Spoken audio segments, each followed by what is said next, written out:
ତିନିଟା ଗ୍ରୁପ ଯେଉଁଟାକି ସ୍ୱାଧୀନତା ସଂଗ୍ରାମକୁ ବିରୋଧ କରି ଆସିଥିଲେ, ରାଷ୍ଟ୍ରଗାନକୁ ବିରୋଧ କରି ଆସିଥିଲେ, ତିରଙ୍ଗାକୁ ବିରୋଧ କରି ଆସିଥିଲେ, ଫ୍ରିଡମ୍ ଷ୍ଟ୍ରଗଲକୁ ବିରୋଧ କରି ଆସିଥିଲେ। ସେମାନେ ହେଉଛନ୍ତି ହିନ୍ଦୁ ମହାସଭା, ମୁସଲିମ ଲିଗ, RSS। ଷଷ୍ଠ ଛନ୍ଦରେ ଅଛି ତମେ ଦୁର୍ଗା, ଭାରତ ମାତା କହୁଛି ତମେ ଦୁର୍ଗା ଏବଂ ତମେ ବାଣୀ ବିଦ୍ୟାଦାୟିନୀ ମାନେ ସରସ୍ୱତୀ। ଦୁର୍ଗା ନାଁଟା ଲେଖା ହେଇଛି, ଆମେ ତୁମକୁ ଉପାସନା କରୁଛୁ, ପୂଜା କରୁଛୁ, ବନ୍ଦନା କରୁଛୁ। ଏଇ ଜିନିଷଟା କୌଣସି ଖ୍ରୀଷ୍ଟିଆନ ସମ୍ପ୍ରଦାୟ ଲୋକ ଗ୍ରହଣ କରିବେ କି? କେହି ଆପଣଙ୍କର ହିନ୍ଦୁ ଧର୍ମର ଆର୍ଯ୍ୟ ସମାଜ ଗ୍ରହଣ କରିବେ କି? ଶିଖ ଧର୍ମ ଗ୍ରହଣ କରିବ କି ଇସଲାମ ଧର୍ମ ଗ୍ରହଣ କରିବ ନା? ଧର୍ମ ଗ୍ରହଣ କରିପାରିବେ ନାହିଁ। ତାପିରଗାଓ ଏବେ ଗୋଟେ ଟ୍ୱିଟ୍ କରିଛନ୍ତି। ତାପିରଗାଓ ତାଙ୍କର ମେମ୍ବର ଅଫ୍ ପାର୍ଲାମେଣ୍ଟ ବିଜେପିର ଏବଂ ସେ ଅରୁଣାଚଳ ପ୍ରଦେଶର ବିଜେପି ୟୁନିଟ୍ର ପ୍ରେସିଡେଣ୍ଟ ବି। ସେ ଏବେ ଟ୍ୱିଟ୍ କରି ଲେଖିଛନ୍ତି ଯେ 50-60 କିଲୋମିଟର ଭିତରେ ମାଡ଼ି ବସିଛି ଆପଣଙ୍କର ଚାଇନା ଆମର ଅରୁଣାଚଳ ପ୍ରଦେଶରେ। ସେଥିରେ ମୁଁ କହିଦେବା ପାଇଁ ଚାହେଁ ଜେଏନ୍ଜି 1993 ମସିହାରୁ ଲେଖି 2012 ମସିହା ପର୍ଯ୍ୟନ୍ତ ଯେଉଁମାନେ ଜନ୍ମ ହୋଇଛନ୍ତି ସେଇଟା ହେଉଛି ଜେଏନ୍ଜି। ଯେଉଁମାନେ ଚାକିରି କରିବେ, ଆହୁରି ଚାକିରି ପାଇଁ ଚାହୁଁଥିବେ ସେ ଗୋଟେ ଜେଏନ୍ଜି। ଏବଂ 2012 ପର୍ଯ୍ୟନ୍ତ ଯେଉଁମାନେ ଜନ୍ମ ହୋଇଛନ୍ତି ସେ ହେଉଛି ଜେନ୍ ଆଲଫା। ଏଇ ଦୁଇଟାଙ୍କର ଭବିଷ୍ୟତଟା କ'ଣ? କଥା ତ ହେଉଛି କଂଗ୍ରେସ ମାନୁନା ଏହି କଥା କହିବାଟା ଭୁଲ। ଆକ୍ଚୁଆଲି ଯେଉଁ ବନ୍ଦେ ମାତରମଟାକୁ ରାଷ୍ଟ୍ରଗାନ କରି ତାକୁ ପ୍ରଚଳିତ କରିବା, ବ୍ୟବହାର କରିବା ଏବଂ ସ୍ୱତନ୍ତ୍ର ସଂଗ୍ରାମ ତାକୁ ବ୍ୟବହାର କରିବା ଏବଂ ଦେଶକୁ ସ୍ୱାଧୀନ କରିବାର ଦାୟିତ୍ୱ ତ କଂଗ୍ରେସର ଥିଲା ନା। ଏବଂ କଂଗ୍ରେସ ଆପଣ ଜାଣିଥିବେ 1896ରେ 1896 ମସିହାରେ ପ୍ରଥମ ସେ କାଲକାଟା ଅଧିବେଶନରେ ପ୍ରଥମ ଥର କରି ରବୀନ୍ଦ୍ରନାଥ ଦୁଇ ଛନ୍ଦ ଗାଇଲେ, 2 stanzas ପୋଏମ୍, ଯେଉଁଟାକି ଆମେ ରାଷ୍ଟ୍ରଗାନ କହୁ। ଆଉ ସେ ଗାନଟା ଗାଇଲେ କାହିଁକିନା 1870 ମସିହାରେ ବଙ୍କିମଚନ୍ଦ୍ର ଚଟର୍ଜୀ ପ୍ରଥମେ ବନ୍ଦେ ମାତରମ୍ 2 stanza ଫର୍ମୁଲେଟ୍ କରିଥିଲେ, ଲେଖିଥିଲେ। ପରବର୍ତ୍ତୀ କାଳରେ ସେ ଯେତେବେଳେ ଆନନ୍ଦ ମଠ ଲେଖିଲେ ସେଥିରେ ସେ ପୁରେଇଲେ ଏବଂ ବିଭିନ୍ନ 4-5ଟା ଆହୁରି stanza ଆହୁରି ପାରାଗ୍ରାଫ ସେ ଯୋଡ଼ିଲେ ସେଥିରେ। ସେଥିପାଇଁ 2ଟା ପାରାଗ୍ରାଫଟା ହେଉଛି ସେକୁଲାର ଏଥସ୍। ଆପଣ ମୋ ହିଷ୍ଟ୍ରିଟା କହିଦିଏ। 1896ରେ ଆପଣଙ୍କ ପ୍ରଥମ ଥର କରି କାଲକାଟା ଅଧିବେଶନରେ କଂଗ୍ରେସର ଅଧିବେଶନରେ ରବୀନ୍ଦ୍ରନାଥ ଟାଗୋର ଗାଇଲେ।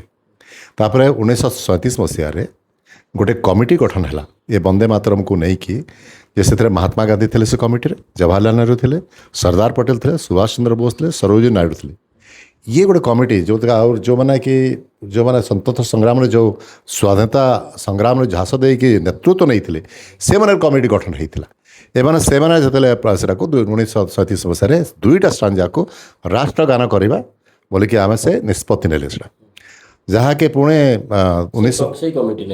ସେ କମିଟି ନେଲା ଯେଉଁଥିରେ ମହାତ୍ମା ଗାନ୍ଧୀ ଥିଲେ, ସର୍ଦ୍ଦାର ପଟେଲ ଥିଲେ, ସୁଭାଷ ଚନ୍ଦ୍ର ବୋଷ ଥିଲେ, ସେମାନେ ନେଇଛନ୍ତି ନିଷ୍ପତ୍ତି। ମୌଲାନା ଆଜାଦ ବି ଥିଲେ ସେଥିରେ। ତାପରେ ଆପଣଙ୍କର 1950 ମସିହାରେ କନଷ୍ଟିଚ୍ୟୁସନ୍ ଆସେମ୍ବଲିରେ କ'ଣ କରିଛି? ଆପଣ କନଷ୍ଟିଚ୍ୟୁସନ୍ଟା ତିଆରି କରିଛି।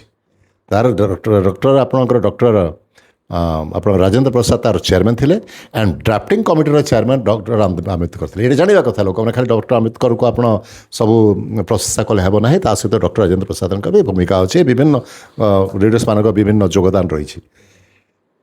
ସେମାନେ 24 ଜାନୁଆରୀ 1950ରେ 2 ଦିନ ପୂର୍ବରୁ, ଯେଉଁଟାକି ଆମର ରିପବ୍ଲିକ୍ ଡେ ହେବା ଆଗରୁ ସେଦିନ ଆଉ ଗୋଟେ ରେଜଲ୍ୟୁସନ୍ ପାସ୍ କଲେ ଏବଂ ସେଟାକୁ କନଷ୍ଟିଚ୍ୟୁସନ୍ ରେଜଲ୍ୟୁସନ୍ ପାସ୍ କଲା ଯେ ରାଷ୍ଟ୍ରଗାନ ଆମେ ବନ୍ଦେ ମାତରମକୁ କରିବୁ ଏବଂ 2ଟା stanza ରଖିବୁ। ସେ ଦିନଠୁ ଚଲି ଆସୁଛି ଏବଂ ସେଇଟାକୁ ଆମେ କଂଗ୍ରେସ ପାର୍ଟି ସେଟାକୁ ଅନୁକରଣ କରୁଛି।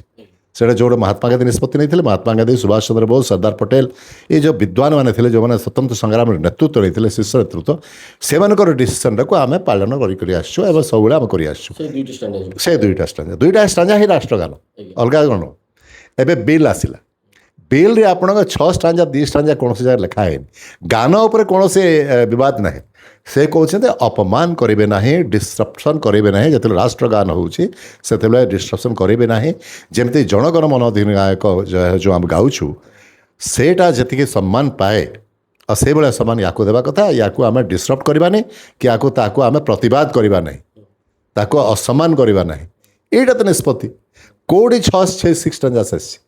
ତାପରେ ଆପଣଙ୍କର ହୋମ୍ ମିନିଷ୍ଟ୍ରି ଯେଉଁଠିକି ଅମିତ ଶାହା ଅଣ୍ଡରରେ ଆସିছে, ସେମାନେ ଜାଣି ବୁଝିକି ଗୋଟେ କମ୍ୟୁନାଲ ଫ୍ରେଣ୍ଡ କ୍ରିଏଟ୍ କରିବା ପାଇଁ ସେମାନେ ଗୋଟେ ଗାଇଡ଼ଲାଇନ୍ସଟା ଇସ୍ୟୁ କଲେ। ସେଥିରେ ସେମାନେ ଲେଖିଛନ୍ତି ଯେ ଏଇଟା 6ଟା stanzasର ଗାଇବାକୁ ପଡ଼ିବ। ଏଇଟା ବିଲ୍ରେ କେବେ ଆଗତ ହେଇନି। ଇଏ ହେଲା ଗୋଟିଏ କଥା।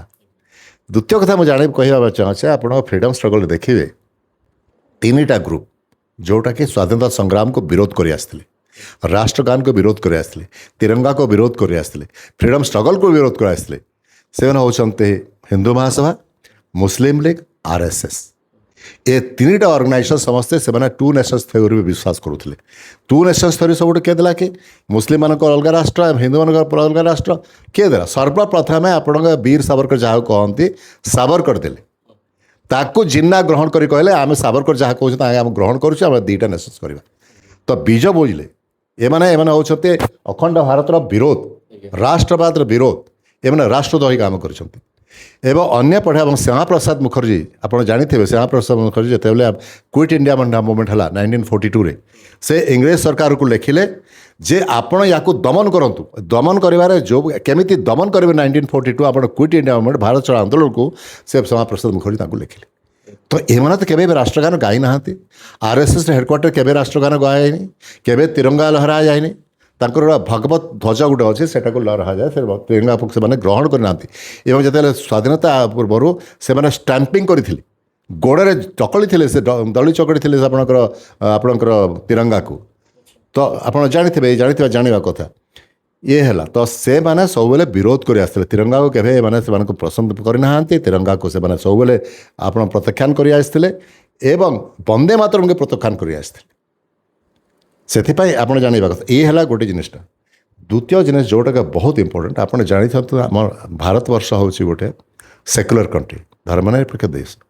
ଏବଂ ସେଥିପାଇଁ ଆର୍ଟିକଲ 25ରୁ 29 ପର୍ଯ୍ୟନ୍ତ ସେ ସମ୍ବିଧାନରେ ନିଜର ଧର୍ମକୁ ପାଳନ କରିବା ପାଇଁ, ପ୍ରଚାର କରିବା ପାଇଁ ଆପଣଙ୍କର ଏବଂ ଯେଉଁ ପ୍ରକାର ଯେଉଁ ତିଥି ଅଛି, ବିଧି ଅଛି, ଯେଉଁ ରିଚୁଆଲ୍ସ ଅଛି ସେଇଟା ପାଳନ କରିବା ପାଇଁ ପରମିସନ୍ ଅଛି। ସେଥିରେ କିଛି ବାଧ୍ୟବାଧକତା ନାହିଁ ଏବଂ ଧର୍ମ ନିରପେକ୍ଷତା ତାର ଦିଆଯାଇଛି। ଯଦି ଆମେ ଗୋଟେ ଧର୍ମନିରପେକ୍ଷ ରାଷ୍ଟ୍ର, ଆମେ କୌଣସି ରାଷ୍ଟ୍ରଗାନରେ କି କୌଣସି ଗୋଟେ ଗଭର୍ଣ୍ଣମେଣ୍ଟ ଫଙ୍କସନ୍ସରେ ଆପଣ କୌଣସି ଗୋଟିଏ ଧର୍ମକୁ ନେଇକି ଆପଣ ଚଳିବା ପାରିବେ ନାହିଁ। ଧରିପାରନ୍ତୁ ଆପଣଙ୍କର ହିନ୍ଦୁ ଧର୍ମରେ ଦୁଇ ପ୍ରକାର, ହିନ୍ଦୁ ଧର୍ମଟା ହିନ୍ଦୁ ଧର୍ମାବଳୀମାନେ ଦୁଇ ପ୍ରକାର, ଗୋଟେ ହେଉଛି ସନାତନ ଧର୍ମ, ଗୋଟେ ହେଉଛି ଆର୍ଯ୍ୟ ସମାଜ। ସନାତନ ଧର୍ମ ମୂର୍ତ୍ତି ପୂଜା କରିପାରିବେ, ଆର୍ଯ୍ୟ ସମାଜ ମୂର୍ତ୍ତି ପୂଜା କରନ୍ତି ନାହିଁ। କୌଣସି ମୂର୍ତ୍ତି ଆପଣ ତାଙ୍କର ମନ୍ଦିର ଦେଖିବେ ନା, ସେ ପୂଜା କରନ୍ତି ନାହିଁ ଏବଂ ମୂର୍ତ୍ତି ପୂଜାକୁ ବାରଣ କରନ୍ତି।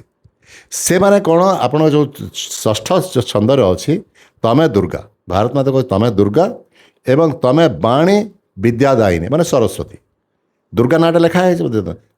ଆମେ ତୁମକୁ ଉପାସନା କରୁଛୁ, ପୂଜା କରୁଛୁ, ବନ୍ଦନା କରୁଛୁ। ଏଇ ଜିନିଷଟା କୌଣସି ଖ୍ରୀଷ୍ଟିଆନ ସମ୍ପ୍ରଦାୟ ଲୋକ ଗ୍ରହଣ କରିବେ କି? କେହି ଆପଣଙ୍କର ହିନ୍ଦୁ ଧର୍ମର ଆର୍ଯ୍ୟ ସମାଜ ଗ୍ରହଣ କରିବେ କି?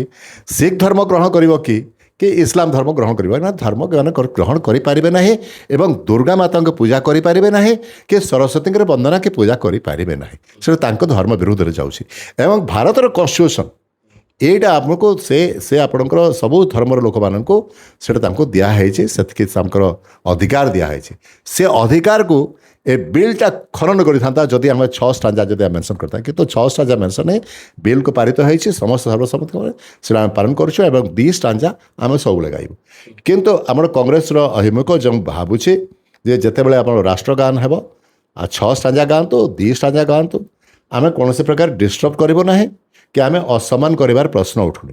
କିନ୍ତୁ ସେଇଟାକୁ କଂଗ୍ରେସ ଏଇଟା 6ଟା ଷ୍ଟାଞ୍ଜାସକୁ ଗ୍ରହଣ କରିବା ନାହିଁ ଏବଂ ନିଜର ଫଙ୍କସନ୍ସରେ 2 ଷ୍ଟାଞ୍ଜା ଯେଉଁଟା ଆମ ପୂର୍ବପୁରୁଷମାନେ କହିଥିଲେ ସେଇଟାକୁ ଗ୍ରହଣ କରି ସେଇଟାକୁ ଲାଗୁ କରିବ। ତେବେ ସାର୍ ଗୋଟେ କଥା ଉଠୁଛି, ଏବେ ଆମ ଦେଶରେ ବିଭିନ୍ନ ପ୍ରକାର ଅସୁବିଧା ରହୁଛି, ଯେମିତିକା ଆପଣଙ୍କର ବେକାରୀ ସମସ୍ୟା ହଉ, ନିର୍ଯାତନା ହଉ, ବିଭିନ୍ନ ପ୍ରକାର ସମସ୍ୟା ରହୁଛି। ସେ ସମୟରେ ଏଇ ଜିନିଷଟା ଦରକାର ପଡ଼ୁଛି ନାହିଁ।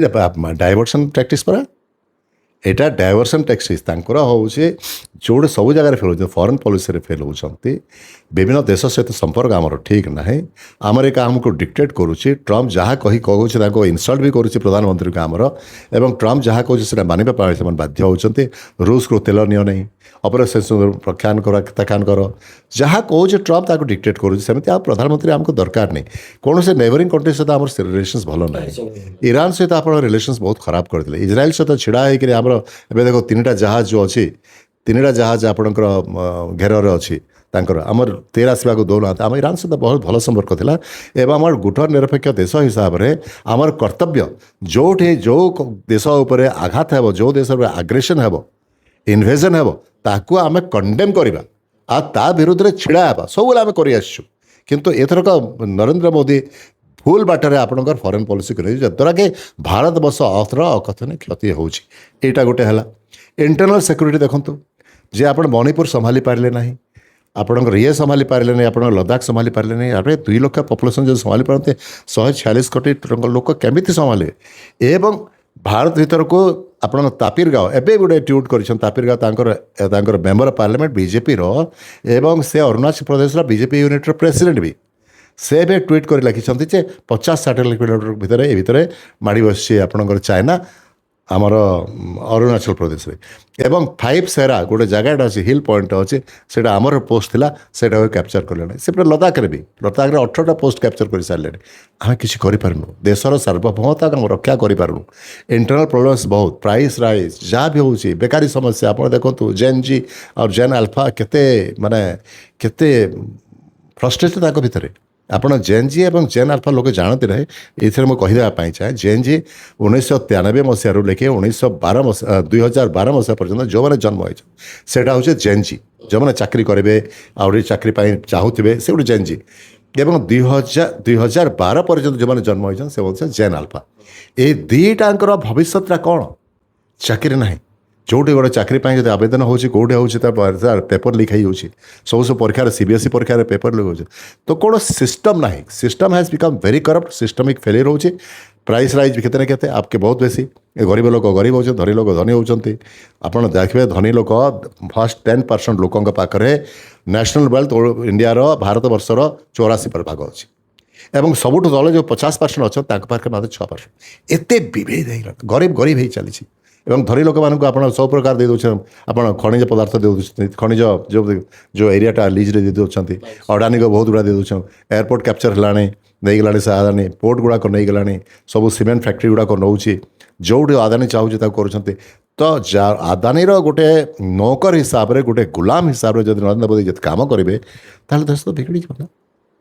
ସେଥିରେ ଆପଣମାନଙ୍କ ଦାୟିତ୍ୱ ଗୋଟେ ଆପଣ ଯେହେତୁ ଆପଣ ସମ୍ବିଧାନ ଅନୁସାରେ କ'ଣ ଦେଶ ଚାଲୁଛି, ସମ୍ବିଧାନକୁ ବାରମ୍ବାର ସେମାନେ ଆଘାତ କରିବା ପାଇଁ ଚାହୁଁଛନ୍ତି। ଡେମୋକ୍ରେଟିକ୍ ଭ୍ୟାଲ୍ୟୁଜ୍କୁ, ଡେମୋକ୍ରେଟିକ୍ ଇନଷ୍ଟିଟ୍ୟୁସନ୍ସ ସବୁଗୁଡ଼ା ଆଘାତ କରିବା ପାଇଁ ଚାହୁଁଛନ୍ତି। ସବୁଠି ନିଜ ଲୋକ ବସାଇବା ପାଇଁ ଚାହୁଁଛନ୍ତି। ଇଲେକ୍ସନ୍ କମିଶନକୁ କାଠପୁତଲା କରିଦେଇଛନ୍ତି। ତ ସେ ସ୍ଥିତିରେ ଯେତେବେଳେ ଫ୍ରଷ୍ଟ୍ରେସନ୍ ସବୁଆଡ଼େ ଲୋକ ଆସୁଛି, ଲୋକ ଆନ୍ଦୋଳନ ହେଉଛି, ତାଙ୍କ ମାଇଣ୍ଡକୁ ଡାଇଭର୍ଟ କରିବା ପାଇଁ ଏ ବନ୍ଦେ ମାତରମ୍ ଇସ୍ୟୁଟାକୁ ସେମାନେ ଆଣିଛନ୍ତି। ସାର୍ ଯଦି ଆମେ ଦେଖିବା, ଏବେ ରିସେଣ୍ଟଲି ଯନ୍ତର ମନ୍ତରରେ ଯାହା ହେଲା ଏବଂ ବିଭିନ୍ନ ଷ୍ଟେଟ୍ରେ ମଧ୍ୟ ଜେନ୍ ଜି ଗୋଟେ ଆକ୍ଟିଭ୍ ହେଇଯାଇଛନ୍ତି କହିଲେ ଚଳେ। ତ ଏଇ ଜିନିଷ ଗୁଡ଼ାକ ଆଗାମୀ ନିର୍ବାଚନରେ ଏସବୁ ଜିନିଷ ଗୁଡ଼ାକ ଇମ୍ପାକ୍ଟ ପକେଇବ କି? ମୁଁ 2-3ଟା କେବଳ ନିର୍ବାଚନ ଦୃଷ୍ଟିରୁ ଦେଖିଲେ ଠିକ୍ ହେବ ନାହିଁ। ନିର୍ବାଚନରେ ତ ନିଶ୍ଚିତ ଭାବରେ ବହୁତ ପ୍ରଭାବ ପଡ଼ିବ। ଏବଂ ଜେନ୍ ଜି ଯେଉଁ ପ୍ରକାର ଜାଗ୍ରତ ହେଇଛନ୍ତି, ଯଦି ଏଇଟା ମୋମେଣ୍ଟମ୍ ହେଲା, ଏବେ କାଲି ଗୋଟେ ସତୀଶ ବୋଲି ଅଛନ୍ତି, ଜଣେ ଜର୍ଣ୍ଣାଲିଷ୍ଟ ନ୍ୟୁଜ୍ 24ରେ କହୁଥିଲେ ଯେ ବିଜେପି 70-75 ସିଟ୍ରେ ସୀମିତ ହେଇଯିବ, ସରକାର ଆସୁନାହିଁ। ରାହୁଲ ଗାନ୍ଧୀ ପ୍ରଧାନମନ୍ତ୍ରୀ ହେବାଟା ସୁନିଶ୍ଚିତ ଯଦି ଏ ଧାରାଟା ଚାଲିଲା। ତାହେଲେ ଆଉ ଯଦି ଲୋକ ପୁଣି ହିନ୍ଦୁ ମୁସଲିମରେ ପଡ଼ିଗଲେ, ଯେଉଁମାନେ କି ବର୍ତ୍ତମାନ ହେଉନାହିଁ, ହିନ୍ଦୁ ମୁସଲିମ କହିକରି ସବୁଗୁଡ଼ାକ ଭୋଟ୍ ନେବା ପାଇଁ ଚେଷ୍ଟା କଲେ, ଯେଉଁଠି ହେଲା। ଆପଣ ସବୁଠୁ ଦୁଃଖର କଥା କ'ଣ ହେଉଛି ଯେ ଟେରରିଷ୍ଟ ଆକ୍ଟ ଯେଉଁ ହେଉଛି ବିଜେପି ସମୟରେ କାହିଁକି ହେଉଛି? ପୁଲୱାମା ଆଟାକ୍ ହେଲା, ସେ ବୈରାସରରେ ଆଟାକ୍ ହେଲା, ଇଏ ହେଲା, ଏବଂ ଧରା ପଡ଼ୁନାହାନ୍ତି। ଏଇଟା ତ ପ୍ରଥମ କଥା। ଆମ ସମୟରେ ବି ହେଇଥିଲା, ବମ୍ବେ ଆଟାକ୍ ହେଇଥିଲା। ପ୍ରତ୍ୟେକ ଆମେ ଟେରରିଷ୍ଟକୁ ମାରି ଦେଇଥିଲୁ। ପ୍ରତ୍ୟେକ ଟେରରିଷ୍ଟକୁ ଆମେ ମାରି ଦେଇଥିଲୁ ଏବଂ କସାବକୁ ଧରା ପଡ଼ିଥିଲା। ସେ ତାକୁ ନେଇଥିଲୁ ଜେଲ୍ରେ, ତାକୁ ଫାଶୀ ହେଲା। ଆପଣ ଜାଣିଛନ୍ତି ଏମାନଙ୍କର କ'ଣ ରେକର୍ଡ଼। ଏବଂ ହୋମ୍ ମିନିଷ୍ଟର ରିଜାଇନ୍ କରିଥିଲେ, ଆପଣଙ୍କର ମୁଖ୍ୟମନ୍ତ୍ରୀ ରିଜାଇନ୍ କରିଥିଲେ ସେ ସମୟରେ। ଏମାନେ କ'ଣ ଆପଣଙ୍କ ଅମିତ ଶାହ ରିଜାଇନ୍ କରୁଛନ୍ତି କି? ସବୁ ଫେଲ୍।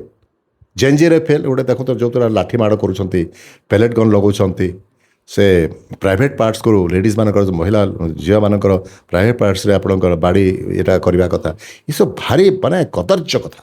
ଏମାନେ ଭାବୁଛନ୍ତି ଆମେ ଫୋର୍ସରେ ସବୁ କିଛି କରିଦେବୁ। ଏଇଟା ଫୋର୍ସରେ ହେଇପାରିବନି। ଗଣତାନ୍ତ୍ରିକ ଗୋଟେ ଦ୍ୱିତୀୟ ରେଭଲ୍ୟୁସନ୍ ଚାଲିଛି।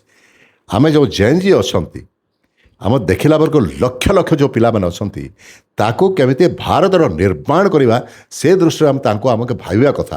ଏତେ ରିସୋର୍ସେସ୍, ଏଠି ହ୍ୟୁମାନ୍ ରିସୋର୍ସେସ୍, ଇମେନ୍ସ ହ୍ୟୁମାନ୍ ରିସୋର୍ସକୁ ଯେତେବେଳେ ଆପଣ ୟୁଟିଲାଇଜ୍ କରିବେ, ଭାରତ ନିର୍ମାଣ ହେବ ଆଉ ଭାରତର ଅଗ୍ରଗତି ବହୁତ ହେବ।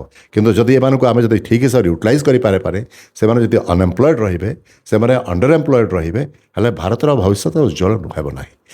ଏ ଗୋଟେ ଆଙ୍ଗଲ୍। ଥାର୍ଡ଼ ଆଙ୍ଗଲ୍ ହେଉଛି ଯେ ମୁଁ ରାହୁଲ ଗାନ୍ଧୀକୁ ଦେଖୁଥିଲି, ମୁଁ ଆଶ୍ଚର୍ଯ୍ୟ ଲୋକ। ମୁଁ ଦେଖୁଥିଲି ଯେ RSS ଯେଉଁ ପ୍ରକାର ପ୍ରଚାର କରୁଛି, ହିନ୍ଦୁ ମୁସଲିମ କରିବା ପାଇଁ ଚେଷ୍ଟା କରୁଛି, ସବୁ ଇନଷ୍ଟିଟ୍ୟୁସନ୍ କଣ୍ଟ୍ରୋଲ କରିବା ପାଇଁ ଚେଷ୍ଟା କରୁଛି, ହିନ୍ଦୁ ରାଷ୍ଟ୍ର କରିବା ପାଇଁ ଚେଷ୍ଟା କରୁଛି।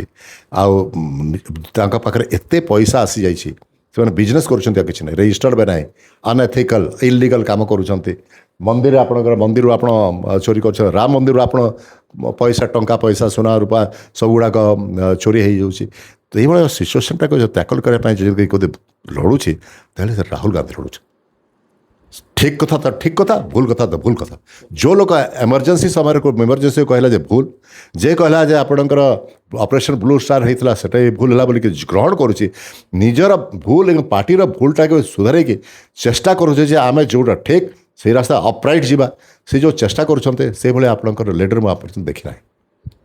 ବହୁତ ଲୋକ କମ୍ପ୍ରମାଇଜ୍ କଲେ, ଇନ୍ଦିରା ଗାନ୍ଧୀ ବି କିଛି କିଛି କମ୍ପ୍ରମାଇଜ୍ କରୁଥିଲେ। ଆର୍ଏସ୍ଏସ୍କୁ ଥରେ ଆପଣଙ୍କୁ ଦେଖୁଥିବ, ଆର୍ଏସ୍ଏସ୍ଟାକୁ ସର୍ଦ୍ଦାର ପଟେଲ ଯେତେବେଳେ ଥିଲେ ହୋମ୍ ମିନିଷ୍ଟର ତାକୁ ବ୍ୟାନ୍ କରିଥିଲେ, କିନ୍ତୁ ବ୍ୟାନ୍ କରି କାହିଁ ରଖିପାରିଲେନି? ବ୍ୟାନ୍ କରିଦେବା କଥା। ମୁସଲିମ ଲିଗ୍ ଯେଉଁମାନେ କମନ ଅର୍ଗାନାଇଜେସନ୍, ଯେଉଁ ମୁସଲିମ ଲିଗ୍ ଭଳିଆ ଅର୍ଗାନାଇଜେସନ୍ସ, ହିନ୍ଦୁ ମହାସଭା ଅର୍ଗାନାଇଜେସନ୍ସ କି ଜମାତି ଇସଲାମୀ ଯେଉଁ ଅର୍ଗାନାଇଜେସନ୍ କମନ ହେଲା ତାକୁ ପୁରା ବ୍ୟାନ୍ କରିଦେବା, ଭାରତରେ ତା'ର ସ୍ଥାନ ରହିବା କଥା ନୁହଁ। କିନ୍ତୁ କିଛି ଜାଗାରେ ସବୁ କମ୍ପ୍ରମାଇଜ୍ କଲେ। ରାହୁଲ ଗାନ୍ଧୀ ଇଏ କମ୍ପ୍ରମାଇଜ୍ କରୁନାହାନ୍ତି, ଲୋକଙ୍କର ଆଶା ଆଉ ବିଶ୍ୱାସ ବର୍ତ୍ତମାନ ରାହୁଲ ଗାନ୍ଧୀ ଉପରେ।